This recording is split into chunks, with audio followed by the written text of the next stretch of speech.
I think that it's quite unfortunate. I think that it's unfortunate that now that we're faced with real unprecedented times, that the Netherlands would take the stance that they're taking. Everyone is entitled to their opinion. My opinion is that, yes, we are an autonomous country within the Kingdom of the Netherlands, but the reality is that we're faced with a COVID-19 situation where so many businesses have closed down, so many people are out of work, and we need help. Our main economy has been tourism, which has been at a standstill since, since the pandemic started. Yeah. Hence, the money, the cash is very low. And that has been our main source. So how do we move forward unless we get that much needed help? Yes, like people may say, conditions can be put, yes, but the type of conditions. I mean, the latest condition in order for us to move forward to the third tranche, so to speak, is where we're basically giving up, I think, too much.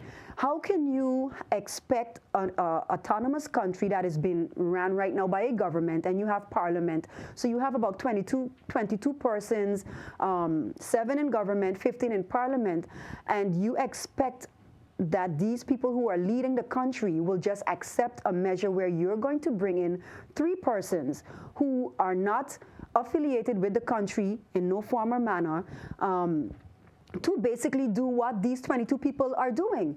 That is unacceptable.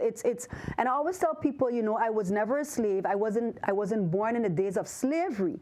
But when I think about what has happened, and when we look at history, it for me, and I'm speaking for myself, it really feels as if this measure and these conditions are taking us back there, because you're asking us to give up so much. Then what have the people in St. Martin voted for? Who have they voted for? They didn't vote for 3 individuals from the Netherlands who will come and basically run the country for us.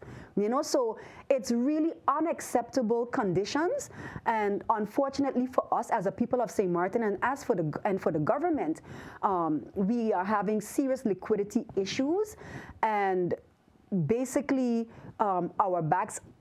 government's back is against the wall, but government has been looking at different ways to try to circumvent it, and praying that the season starts back as well. That can bring us back to where we were in terms of at least getting tourists in, that we can at least get our liquidity situation up to par. Nevertheless, it is a tough position that government is in, and we as parliament has to step up to the plate in terms of coming together. It's always my plea to my fellow colleagues in parliament that these are times when we cannot really play politics in terms of who is from which party.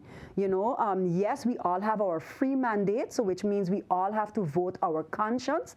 But I have been pleading for us to have the unconventional meetings where we come together, we discuss methods and means that as people we can try to propel this country forward.